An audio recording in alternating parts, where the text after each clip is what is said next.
Welcome to Positive Philter with your host, Philip Wilkerson, a podcast that focuses on friends, family, health, and career, with a little self-help along the way. Please join me in this journey for self-improvement, and I hope what I have to share will make you a better person, thus making the world a better place. I hope you enjoy the show. I hope you enjoy the show.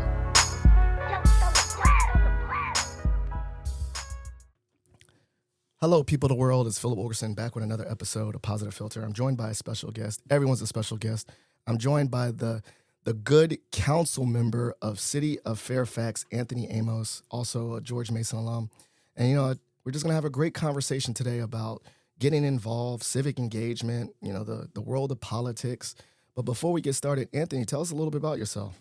No, thank you. I'm honored to be here. So Anthony Amos, first-time council member, newly elected. So got elected in 2024 after receiving my master's in public policy over at the Schar School. Very excited to be here. Been working on some fun stuff. Happy to chat about that, my time at Schar. A little bit more about me. So my dad, I'm an Army brat. So my dad was in the service. My mom's an Eritrean immigrant, so she went over to Germany. That's where they met. And yeah, so that's how that link made. And then I popped up into the world, and next thing you know, it's been a fun journey. Spent some time in Germany, Hawaii, Missouri, and now Virginia. Fairfax is my home. So how many years service? So my dad served for 23. Okay, my dad was 30. Right on. What was his final ranking when he retired? Captain. Okay, my dad was a colonel. Oh, that's awesome. crazy. Where were you born? I was actually born in Gelnhausen, Germany. Okay. It used to be a military base, and they shut it down. So mine was Landstuhl. I was born in Landstuhl. Oh, yeah. Landstuhl, Germany. So, I know about that military brat-wise. So go through, I like that because I know mine real quick. It was Germany, Fort Belvoir, Fort Riley, Kansas, back to Alexandria, Fort Rucker, Alabama, back to Alexandria. What was your growing up trajectory, if you can put it on that list of order? Yeah, if I put it on like a little checklist, and I'm grateful that I didn't have to move as much as some of my friends did. Yeah, me too. So Gelnhausen was where I was born, then ended up in Fort Lost in the Woods, Fort Leonard Wood, Missouri. Okay. Then moved back to Germany after that to Wiesbaden. Okay. And then after Wiesbaden, Baumholder, where I finished high school. After that... Where's that high school? So Baumholder High School's in Germany. Okay, got you. Back in Germany. Okay. Yeah, and then after Baumholder, we ended up moving to Hawaii, where I was at Schofield. Okay. And that's where I got my bachelor's at, then transitioned here to get more involved in politics. Now, with that transition, you're going to undergrad in Hawaii. What was the decision to come to George Mason in the first place? So it was a few different things happened that lined up. I originally when I started my bachelor's program, I was actually looking at immunology. I was going to study disease and public health. Okay. Exactly. Yeah. But then I had a political science professor who kind of steered my course a little bit and told me that there's more than one way to help the world.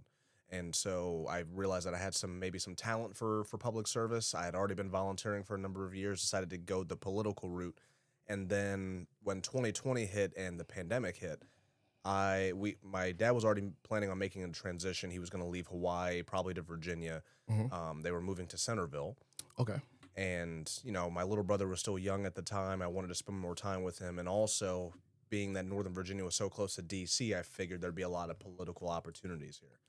And I knew that I wanted to continue my education. I wanted to keep working on my master's and move forward with that. And I did take a gap in between so I could work, save up some money, and also just transition with the pandemic like a lot of folks were at the time. Yeah. And so when I got here, looked around at colleges, and I just saw all the accreditations and all the incredible work George Mason was doing, especially in the political field. So. Yeah. So I love that. What you said I was already doing volunteering. What were you doing volunteering before Schar School? Oh, that's a long story. Maybe just the cliff note, was it Boy Scouts or something? Oh, so NAACP was a big one. In Hawaii? In Hawaii and here. They had a Hawaiian chapter. Yes, sir. So I was the student liaison over there. That's how I first became affiliated with the NAACP under Alfonso Braggs. Yeah. Was it like the University of Hawaii chapter, or was it the Honolulu chapter? Which one was it? So they have a Hawaii chapter, and then I was a student liaison on my campus for them. That's it, yeah. Yeah. And so under Alfonso Braggs, I remember in 2018, I went to, was it 2017? It was 2018. I actually got to meet Bill Clinton at the NAACP convention they had in San Antonio, Texas. Okay. Yeah, so that was an interesting time, but I met so many incredible people. and I had been doing volunteer service with Special Olympics, with League of Women Voters, became more affiliated with them, American Foundation for Suicide Prevention, and plus I formed my own organization at the time. It was called Leaves of Opportunity. It was In Hawaii. In Hawaii, it was a student group. We did everything from doing donations of food and clothing to homeless encampments. Yeah. We did poetry readings and a focus on literary arts. We did a kind of a mix of everything, but it was all focused on service and giving back. Yeah, so you had that, so that was that experience. And then, so as you transition, you move to Centerville, you're getting acclimated to Northern Virginia. What did you do in that gap year before coming back to Shar School? So my first job in Virginia, I was a car salesman. Okay. And so I was a car salesman for about a month, realized I was not a fan. Yeah. It wasn't for me. And then I ended up becoming an escape room manager. Yes. And I became affiliated with escape rooms in Hawaii. Actually, one of my first jobs was as a game master. And so I loved working in an escape room. I love escape rooms in general. And so I was looking for an opportunity, and things aligned. God made it happen, and I ended up becoming a venue manager over at Escapology at Fairfax Corner. So you actually got into the escape room space in the Fairfax area. I seen that, the one in Fairfax Corner next to the movie theater. Exactly. Okay. And so that was it. And then while you were working there, and I see that you went, you was like, wow, all these different programs, besides the accreditation, I'll be totally transparent. You could go to Georgetown. That's in the heart of DC. You can go to GW. What was the things that stood out about George Mason for the master's program? Well, it was a few different things. Diversity was a massive, massive component of that. I've always grown up, and partially because of the military, I've always grown up in diverse communities. Yes. And so that was a big thing that I wanted to not only have the ethnic diversity, but also the political diversity. I've actually worked for both political parties. So I've worked for I worked for Democrats in Hawaii, and then my professor who got me into politics said, "I want you to be a balanced person." So he wanted me to work for Republicans when I got to Virginia to kind of have that counterbalance. Well, it's also, very different. I think like Democrats, let me phrase, on that spectrum, I'm pretty sure Hawaiian Democrats are different than Virginia Democrats. 100%. And vice versa. Hawaiian Republicans are different because of probably the issues, land and home ownership in Hawaii issues are different than Virginia. But I do agree that diversity of perspective is a form of diversity. And even if you compare Northern Virginia to the rest of Virginia, yeah, we're not the same. It's completely different. No, they're like, they already said, if they're talking about that gerrymandering, and they're like, Northern Virginia should be its own state. I'm like, oh, okay. Yeah, but so that I'm sure perspective, that would go well for funding the rest of the state. Yeah. So you got that diversity of experience. Go ahead. Yeah, so diversity of experience was a big part of that, and the political diversity. You have Ann Holton, former Secretary of Education, teaching a course. Yep. You have Mike Pence teaching a course. Yep. You have everything between the Shar School and the overlap with the Scalia Law School. So you have all these different components that just add into what I would consider a very holistic educational experience. Yeah. And that's exactly what I had here. So while you were going to school, and you're getting your master's, were you still working at the Escapology place? No. So I worked at the Escapology place in between, and then I actually ended up getting a job with Fairfax County government. That's about okay. So you transitioned. I want to talk. Yeah, you were like, okay, now I'm in this. I'm going to dive into politics. You wanted, while you were in grad school, to get more involved. Yeah, so I worked on some political campaigns, and while I was working at the escape room, nothing major, just door knocking stuff. Yeah. And then, interestingly enough, one of the supervisors, their deputy chief of staff, did an escape room, and she actually remembered me. Yeah. And so when I ended up meeting them at some point during a campaign event, she remembered how welcoming I was and my hospitality, and that I was really good with people, but that I was also managing and overseeing this place that had been struggling during the pandemic, and now it's doing extremely well. And so when I went in for the interview, that actually played a factor in me getting my first salary position with Fairfax County government. So you're Fairfax County government. And then while you were getting that experience with Fairfax County government, you were now in the classes.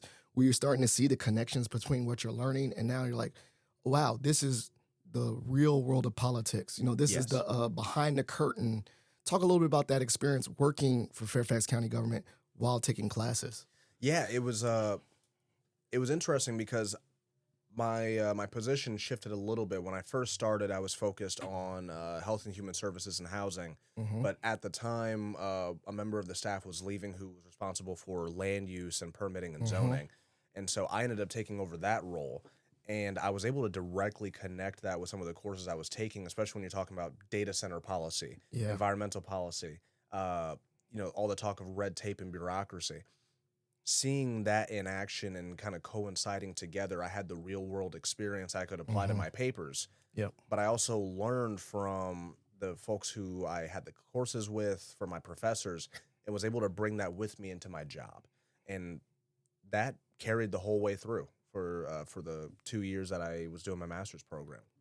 I'm not really. I remember when you ran for. Did you run for city council while you were still in grad school? No, I Or you waited? announced. Let me, because I want to see that timeline. Like you're like, all right, now I'm gonna take it to the next step. Yeah, so I got my master's in May 2024, and I announced a couple weeks after I graduated. So Okay, so early June 2024 was when I made the announcement I was running. And that was for that 2024 election in November. Correct. So it's kind of accelerated. It was. Let's talk about that. Yeah, from It's inception to okay, I'm about to graduate concurrently. Now I want to how did that kind of seed plant in your mind? So I graduated, and my original plan was I was going to hang out, spend time with my then girlfriend, now wife. We were just going to do us, travel for the summer. I was going to go see my mom in Germany. We'd already bought tickets. Okay. And then right before I was going on that trip, some folks from the city reached out to me. They said there's some open seats on city council, your volunteer experience, your experience in local government, my master's from George Mason. They thought that I would be a great fit for city council. And you already lived there, right? And I already lived in the city. Because you had to live in the city to be on Exactly. council. Okay. And admittedly, I was a little worried about that in the beginning, especially it was 2024 presidential year, which meant my name was going to be on the same ballot as Trump and Kamala. And I was like, well, at the time, Biden and Trump. And I was like, do I really want that smoke? I was like, do I really want to deal with that? But I went to Germany and I had a heartfelt conversation with both my mom and my wife. And my wife told me something that I just never forgot. She said, if you don't go for it, you'll regret it. Yeah. She's Why like, not? Shoot your shot. Yeah, you'll regret not at least trying. And so when we got back, it was straight to work. Had to get my paperwork all in order, get all my petition signatures in 2 weeks. And then I announced, and 6 months later, ended up winning. I ain't gonna lie. I mean, I know that's maybe our brains are different, but because I was like, if I saw that I was on the same ballot as Trump and what'd you say, Biden? Biden at the time. Yeah, I'd have been like, ain't nobody paying attention to me. Like that's a bit, it's like all the attention's on the major national election, and I can slip in. It's not like because Virginia, for those that don't know, we have elections every year. So maybe certain years you are the main attraction, like you are the like the main card, right? Like like in fighting. But ain't nobody really watching the undercards that often. You know what I'm saying? So I could kind of do my thing. But you had the opposite. You were like, I'm on the same thing. I might be on the same attention as the national election. The interesting thing is, to your point, the presidential campaign and all that stuff, that was on the front of the ballot. You actually have to turn the ballot over to vote for us. You were a second pager. Yeah, second chill. Second pager. Yeah, man.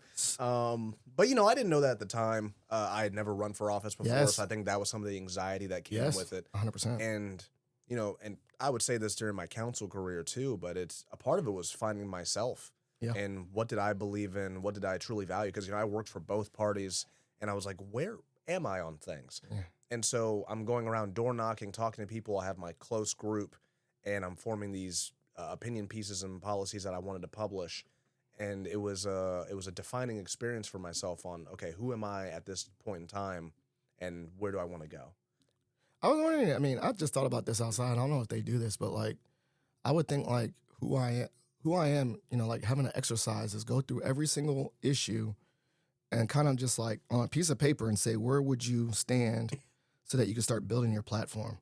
I don't know. I just thought about that. How do I feel about guns? How do I feel about housing? How do I feel? And just kind of go through that, reproductive rights. And not to say it's Democrat or Republican, but as a campaign, I need to make sure that I know my stance on all these issues, like a little T-chart or something. Yeah, but part of it was I didn't want to be, and I'm air quoting, but like standard politician. Yeah. I was running for a local seat. I wanted to focus on local policies and things that I actually could decide on. Yeah. Simultaneously, I wanted it to be, I didn't want to just say I support affordable housing. I wanted people to know what specifically am I talking about. Yeah. Affordable housing can mean so many things. You have people who are, anti-tax increases that in theory support affordable housing, but affordable housing for single family homes, not Yeah. apartment So, not apartment so renters. it's like a Venn diagram, like layers to it, layers to the issue and subgroupings. I wanted to be specific about what I envisioned for the city, what policies I want to support, and where I think we should be going. That way people knew there was no question about where I stand on things. Here's the thing. Council a few years ago, that race, if you asked everyone who ran, they all supported affordable housing. But if you also look at our voting histories up to this point, that you could notice some inconsistencies with, well, they didn't support this affordable housing project that was submitted, but they want to keep the real estate tax rate very low. So affordable housing could mean so many things, and I realized the same goes for environment. Everything, all these issues. Yeah, so I didn't want to contribute to that. I don't want to be, I support the environment, but then not share policies with people that I actually wanted to work on. So I would assume it took a lot of homework. How did you just go down the rabbit hole and look at old meeting minutes or something like that to see issues and vote? Like you just said, like I saw from my research, they voted this way. So talk a little bit about that homework. It was, and then for that point, I think homework wise, I think this is public information. So for the public, if I wanted to do homework, what would I find this? Yeah, it was meeting minutes. It was, and quite often with the meeting minutes, you just have summaries of the meetings and voting decisions. Mm-hmm. So following that, we've actually done a lot more in the past year and a half that I've been on council. We've done a lot more to make that more accessible for folks. That was part of it. Part of it was I started researching what other countries and what other states were doing, other jurisdictions, which was actually a lot of fun putting those policies together and see like, okay, what do we already have? Mm-hmm. What's something that we have a version of and what are we lacking? I got people together and formed groups to have these conversations. Maybe there's things that I'm missing, bringing people to the right table. Honestly, probably the biggest part of my job is having the right people in the same room together. I'm kind of just a union builder. Yeah, so yeah. You bring these people together and then great ideas come of it and then you make it happen. So, I mean, you assembled your team. What was that looking like? Like, talk about that. I know, and I know that you're involved. You was doing Rotary, and you're doing, all these different things. So, talk a little bit about that. That part of the process of building a, I guess, coalition or just thought leaders or grouping to ask ideas. Because I think that's a great. Like, if I was gonna run, and I'm not unofficial mayor of Mason. If I was gonna run, I would build my like A team. You know, like. I got my strategy person, I got my comms person, I got my research person, because I know I can't do everything. And definitely, my mindset has always been like, it's not me, it's we. Like, there's always someone that has complementary skills. Like, I could be the voice, but I need a brain, like all those things. So talk a little bit about building that team during the campaign part. Yeah, a lot of it was almost like the policies I was working on too. So, part of my policy research was actually going back to my old papers that I wrote at Mason. Yes. And seeing like, hey, can I work on this now? Like, what does this mean? How does this translate? And so because Mason has such an influence on my life, I wanted to include it in my campaign. And so my campaign manager was actually at Mason doing communications work. Who is it? Her name was Maddie Godfrey. She graduated. Oh, yeah. So Maddie was my campaign manager a couple years ago. So you've been, and then my man Hugh was with you, right? Yeah, Hugh, he came to support me at events. Teresa, who had just started at Mason, we actually got connected on LinkedIn because we both lived in Hawaii and worked for the state Senate. So you're building this thing of a collection of people. Yeah, and I want opportunities for people to grow, and I could offer that now. It was like, hey, if you wanted a position or internship that you wanted to add to your resume. Yeah, there you go. You can get some concrete experience doing comm from my campaign. Exactly. That you can put campaign for Anthony Amos. And she actually ran social media or something like that, right? Exactly. And, I get how it is, how the job market can be. And so I'm like, you don't have to be an intern. Call yourself a policy analyst. And it's not lying. Because you actually did policy analyst. Exactly. Gotcha. Exactly. And so George Mason played a key role in that. And, that was just foundational. And then, of course, my wife, you have the people close to you. Because what they tell you is keep the circle of people that you trust in politics, small. Yeah. It shouldn't just keep expanding, keep growing.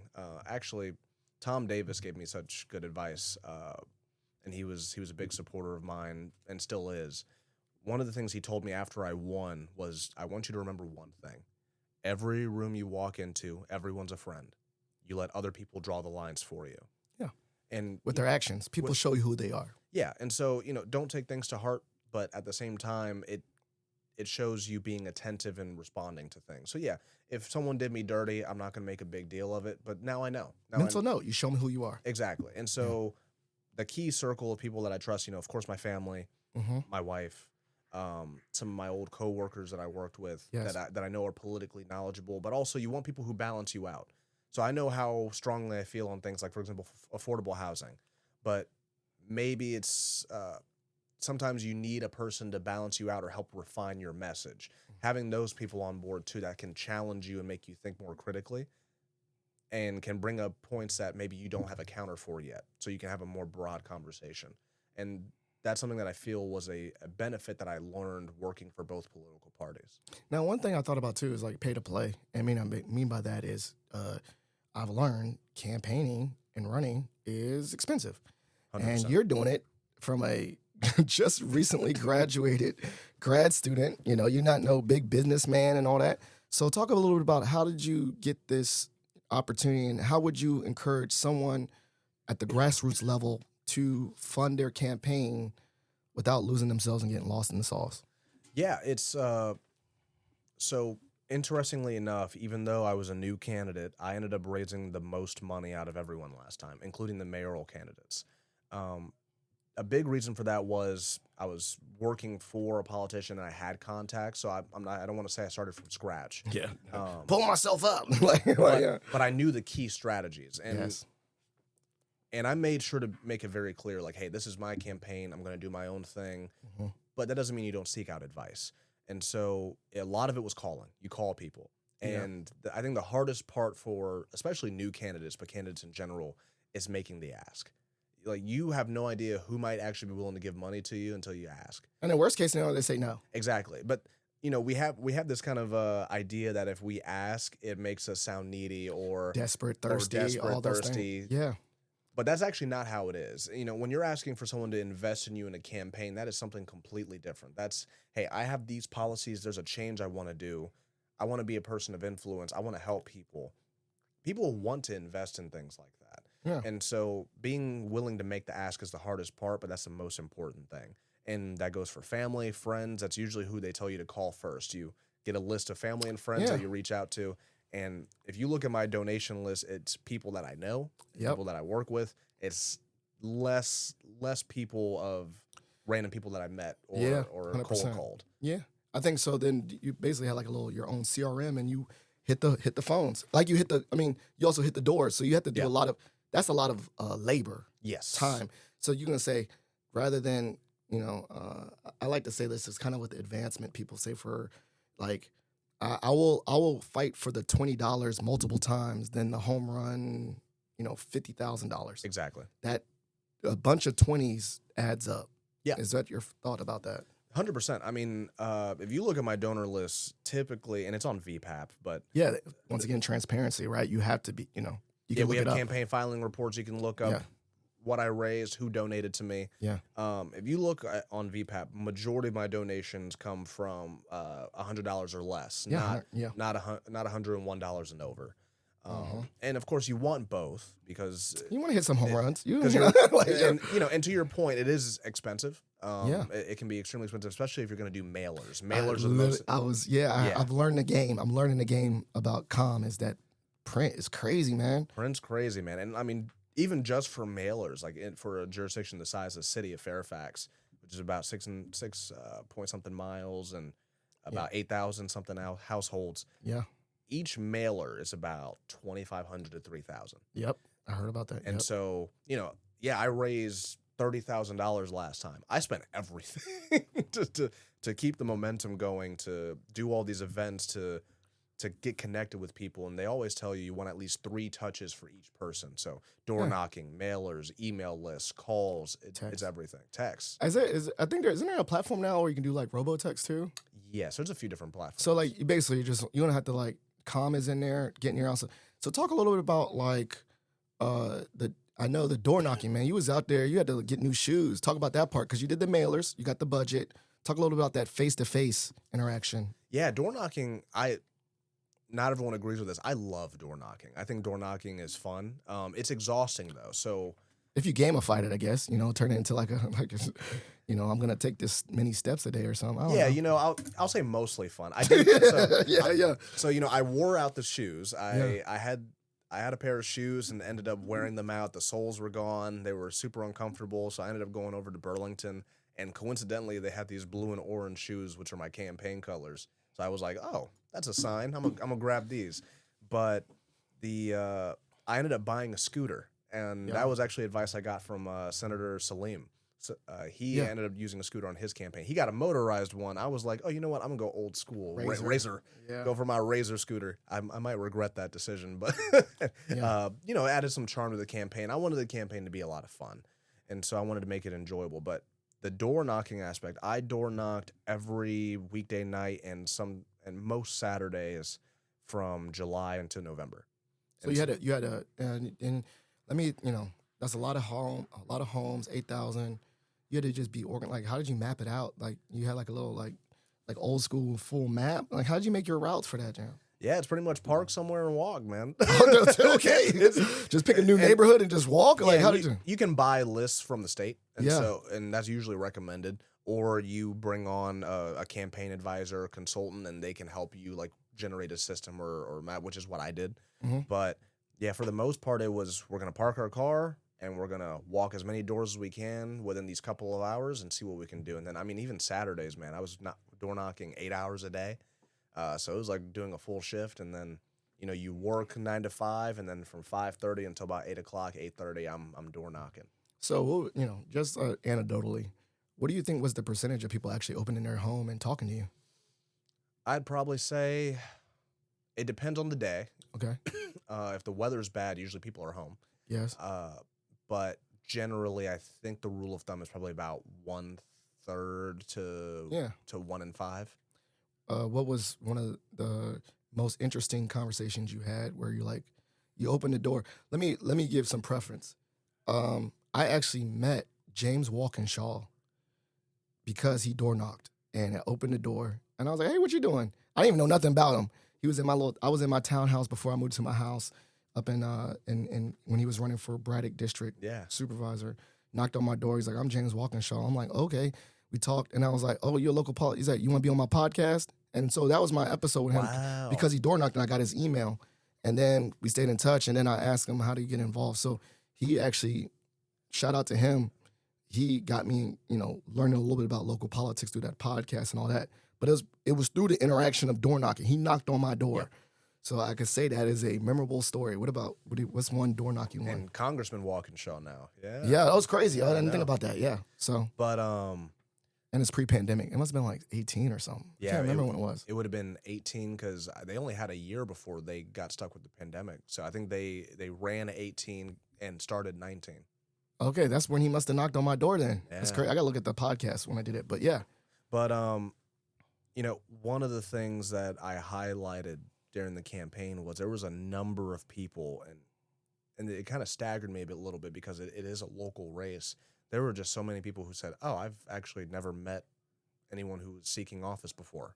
And I'm like, you have an election every year, but it made me realize that there's just so many people who sometimes get left out or get left behind.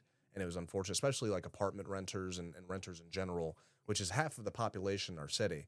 But I mean, I've been told, and I won't say who said this, but I've been told before that when I asked, "Hey, how come you didn't knock at my apartment complex when I was living at Layden Hall?" I was told, "Well, there's not enough voters there." Yeah, and it wasn't part of the game. It wasn't part of the game. So it's like, I think that is the ugly part about politics is that sometimes it is too gamified. Yes. And people, once again, electoral college, and we'll talk about, this stuff is like, people will say, "Oh, that state is not enough points for me, so I'm not going to talk to him." And that's where I think we had this disillusion about, like, some of it is gamified too much. Yeah. Where I was like, "Yo, I'm not going to waste. I'm not going to get enough points." Exactly. And they're like, "Dang," And I think you see that through the underrepresentation of certain populations. Yeah. Like even the city of Fairfax, which you would consider probably a more liberal and maybe even progressive area. My understanding is that I'm the first apartment renter ever to serve on city council. I'm Yeah. also only the second African American man ever. The Yes. first one in Fact, over check. Yeah, for sure. first one in over 50 years. We just elected our first ever African American woman, and you would think that Northern Virginia would have been more ahead, quote unquote, but it's not the case. And Well, I think it reiterates the class system of Yes. politics too.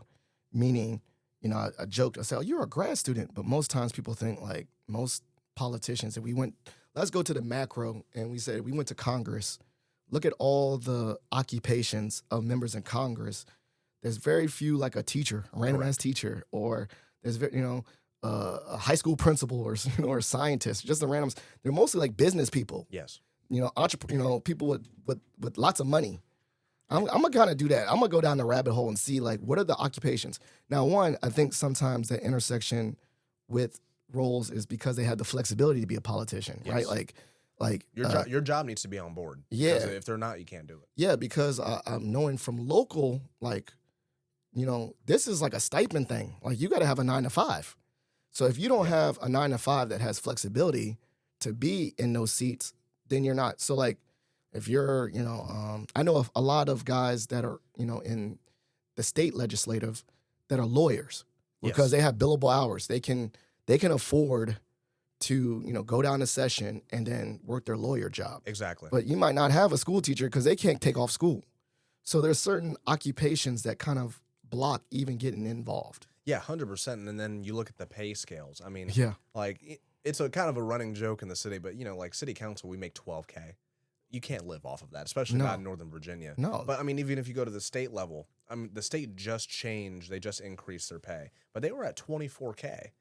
I'm like, that's the stipend of the planning commission for Fairfax County. Yeah. And now they just increased it to 55, I believe. Yeah. So to make a living, that's not your job. Like you got to have a real 9 to 5. Thus, like you said, there might not be many renters. Exactly. There might be people that have family money, generational wealth, enough wealth to fund their own. So it's like sometimes there's this pay to play part that disillusions or makes it seem like people in politics are in the ivory tower. Yes, and I think you see when you go to that pay-to-play component, you see more people who are willing to just maintain a status quo, even if they know something's wrong. Yeah, because they don't. Yeah. Okay. Yeah. And I compare that to, and maybe I'll get in trouble for this at some point, but in the city of Fairfax, the way we operate our trash, we have trash built into the tax rate, and we're one of the only jurisdictions that still does that. A lot of people have transitioned away from it, including City of Falls Church. Reason being is everyone loves trash service in the city. They love how it operates. It's on time. It's managed by the city. They don't need a private company like American or Republic. But it's only for single-family homes and townhomes. Apartment renters and apartment complexes have a contract with private haulers like American. And I know this because I used to live at Layden Hall. But they're still charged because it's built into the tax rate for trash service from the city. So like you're paying taxes on a thing that you don't get the benefit from. Exactly. And so in reality, apartment complexes and apartment renters are subsidizing trash for single family homes. Yeah.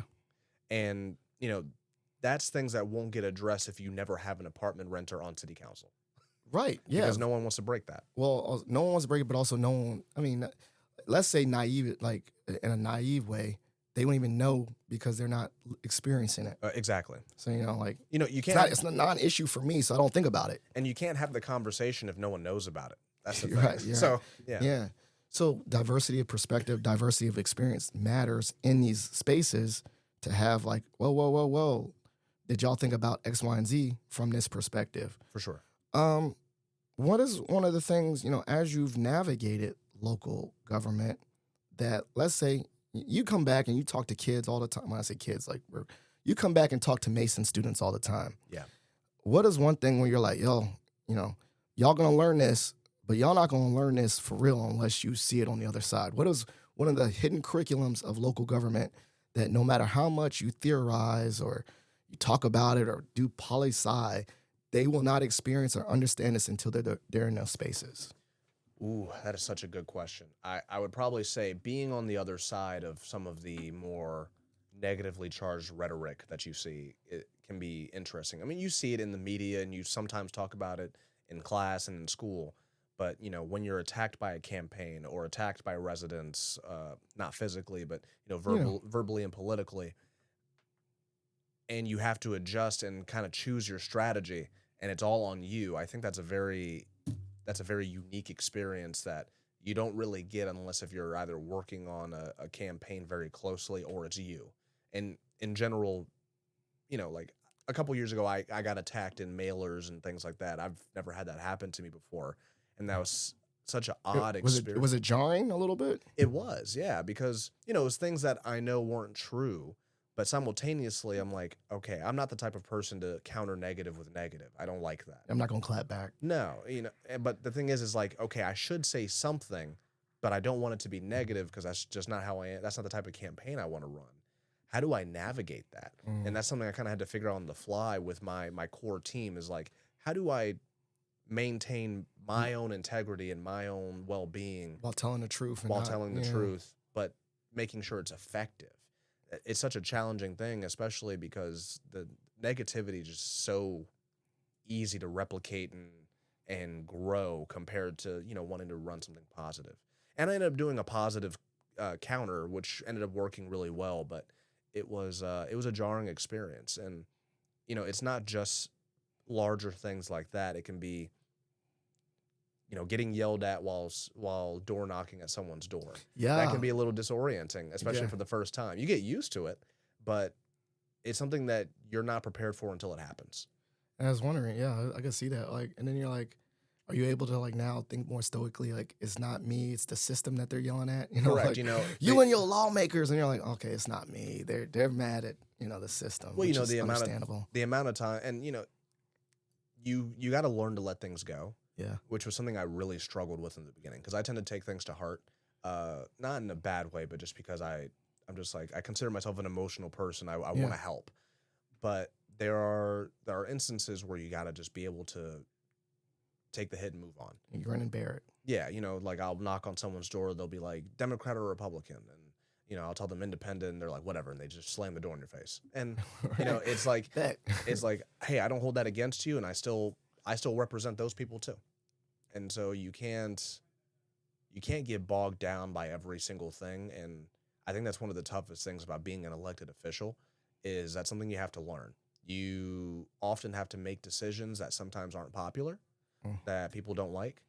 And if you cave just because you want to be liked on everything, you're never going to make true progress. I mean, I'll be honest, like, I think it might be more freeing to be a more independent, what's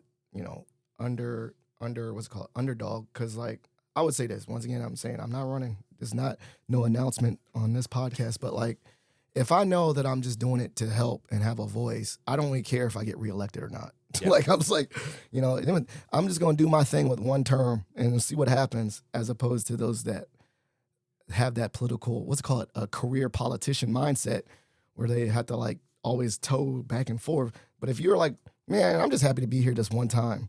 Yeah. That might be more freeing. I don't know. Is that your mindset, or was that your mindset, or what? Yeah. It's obviously I do want to get reelected. I would love to keep serving the community. Simultaneously, if I make that the core of who I am, of either trying to get reelected all the time or build myself up for higher positions, then I become what I don't want to be. Yeah. I become what I'm fighting. Yes. And so, even though a lot of people tell me I sound like a politician, I try not to act like one.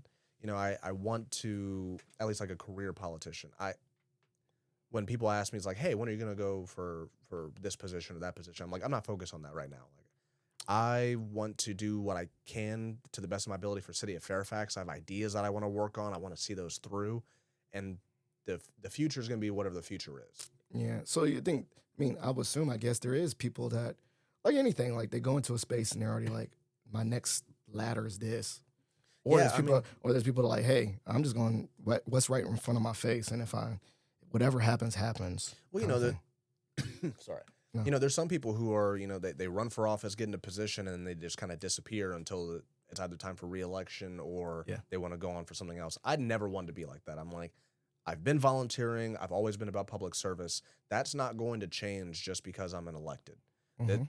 I did that not to be because I wanted to do that, not because I wanted to get elected. And Right.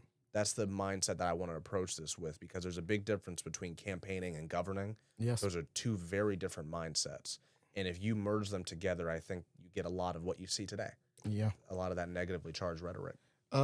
You're outside a lot. I mean, you ain't got no kids, so that's probably why. Yeah, Now, it'll probably change. I see you. You're like, and you know, I see you on the LinkedIn. You're going ribbon cuttings and all that stuff. Oh yeah. How do you dictate? You know, like you can't be everywhere. You're not. Was it omnipresent? So Yeah. how do you determine your weekend schedule for all these like ribbon cuttings and all these things? How do you navigate just being outside but at a balance? That's a work in progress. Okay.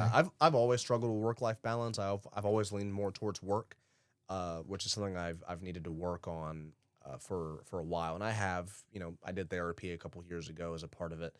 A lot of it is you need to be able to preserve your mental health. And the city is never short on events or things Not to at do all. ever. No, go on Facebook. Yeah, Facebook yeah. events, City Yeah. of Fairfax. And I'm glad that I have your reputation that I'm everywhere. I think a You lot outside. I try to stay active.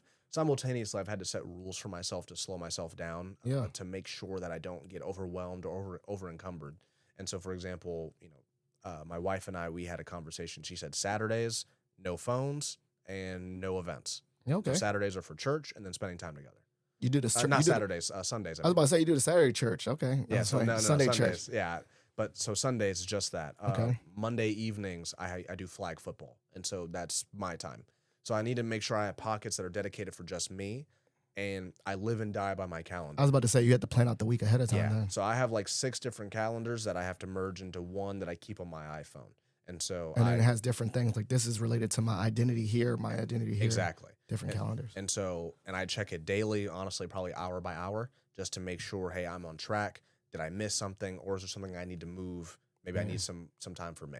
But at the same time, I'm getting a better sense of how I operate, what my energy level is like, and what I can handle. And so having those breaks and resets helps me get through the day a lot easier.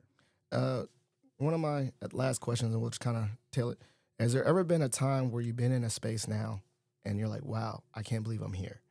Whether it's like, I mean, you already met Bill Clinton or all this stuff. Like, I don't know. But has there ever been like most recently, have you been like, wow, I'm in what's it called? Fairfax County, and I see all these board of supervisors. What am I doing here? Whatever. I don't know. Tell me, is there a time like that? Yeah, quite a bit. It happens pretty often for me. Like whenever I go to an event and I get recognized as the council member Amos, or I wear a sticker that says the honorable, kind of it hasn't fully settled for me yet, just because it's kind of weird having that kind of title. But an interesting story was we were working on in the city. We were working on an application for funding, entitlement funding from not entitlement funding, but funding from Congressman Walkinshaw's office from the federal level for a public safety building. And I remember I was just chilling at home, relaxing, and I got a call from the congressman. And I was like, oh, hey there, Congressman. He said, Councilman, can you help me with X, Y, and Z? And I was like, sure, I got you. And everything worked out. We got our application submitted on time, all that good stuff.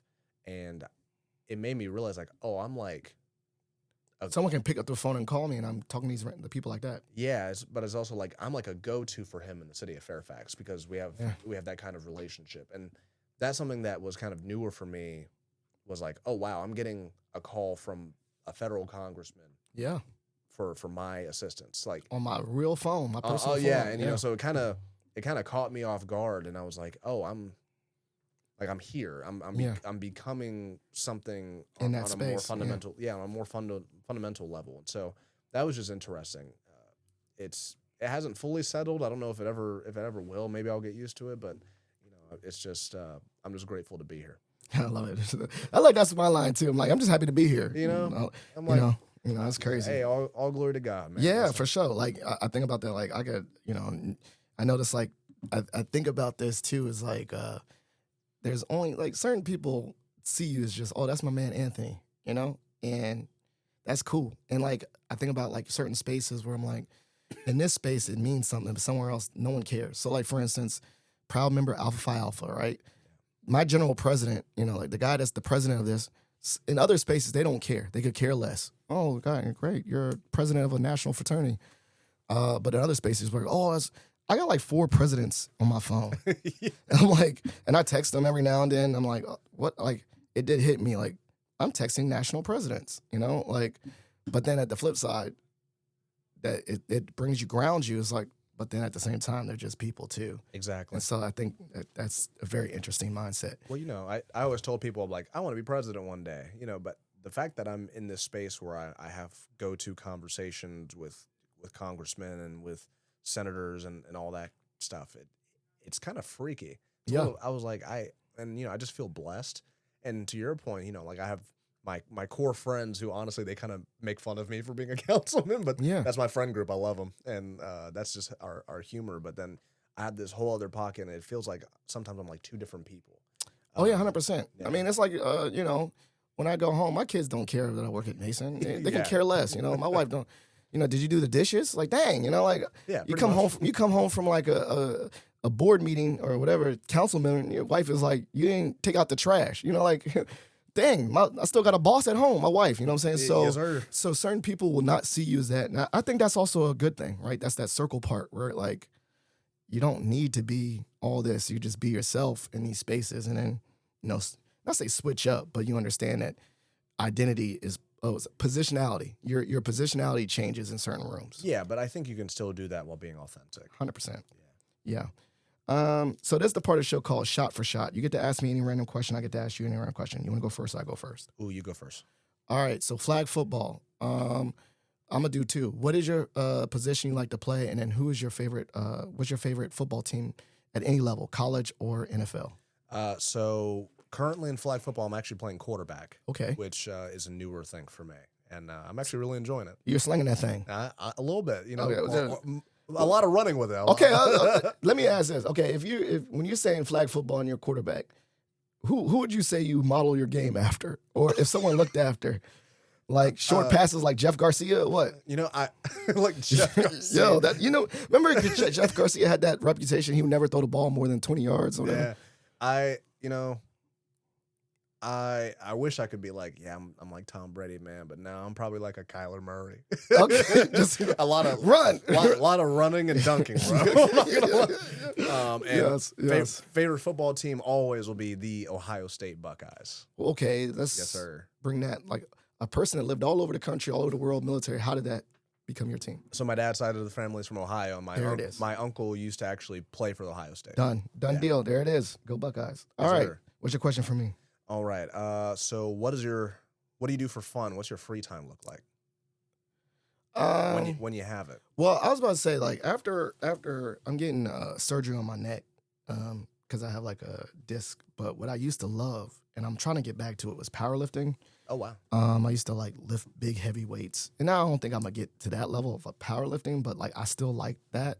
And one of my goals is I'm starting to build little equipment, because I am going to train my 2 sons like LeVar Ball. They're going to make the league. So that is going to be a hobby that I'm bringing back. I used to be into it, lifting weights, but like I'm going to definitely use that as a way to like bond with my sons. Well, I got to ask, heaviest weight you lifted, man? Okay, squat was 425. Oh. Deadlift was 578. Dang. Bench, I couldn't cross the plateau. It was like 295. I just couldn't get over 300. So those are things. And those are the powerlifting ones. I didn't really like the Olympic lifts like snatch or... Okay. I think I could power clean. 255. Man.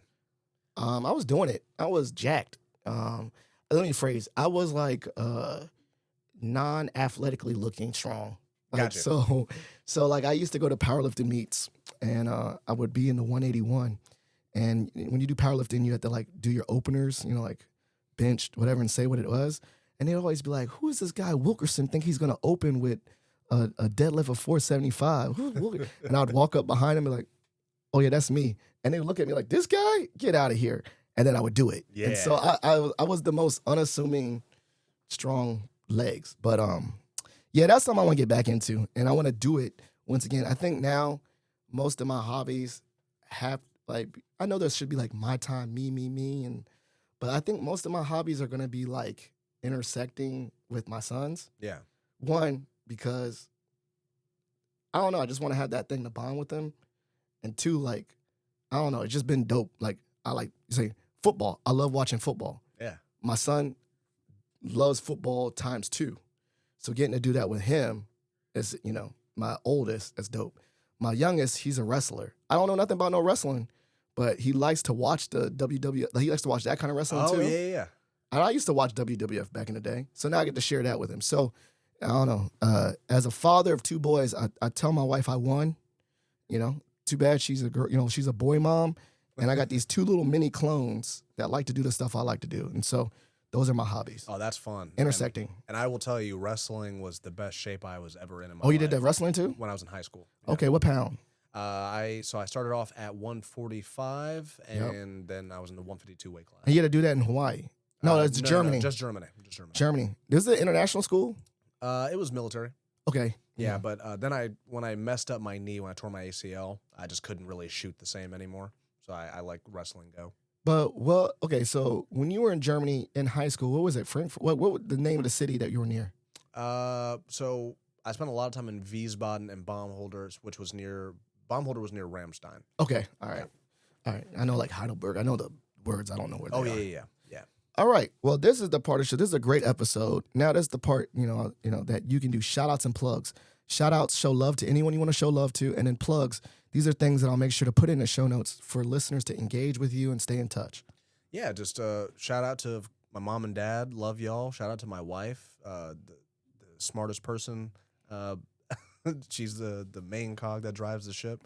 Shout out to Maddie, my former campaign manager, and shout out to the new George Mason interns who are actually joining the campaign this year. I won't say their names yet because, Yeah. But they'll be publicized soon enough. Well, I love the fact that you're bringing Mason back in and giving them an opportunity. So paying it forward. Yeah, pay it forward. And then, if people want to follow what I'm doing, you can go to anthonytamos.org, which is my website, my campaign website, my LinkedIn, Famous Amos Perez, same for my Instagram. And then Facebook, you can just look me up. I have two different pages, my personal city council one and then my campaign page. Excellent. Well, this has been a great episode. I'm so excited. Thank you so much, Anthony, for sharing your time. Positive Philter listeners, know that every episode is dedicated to the memory of my late father-in-law, Jeff Kirsch. So please consider donating to the Jeff Kirsch Anti-Hunger Fund for the work that he did fighting food insecurity during his career. Secondly, if you're a member of the Mason Nation, please consider submitting a Pats for Patriots. It is a kindness program where you can send a nice e-card to anyone affiliated with George Mason. As you know, elevating this episode, give it a like, subscribe, a rating or review will elevate this. And thank you so much for listening.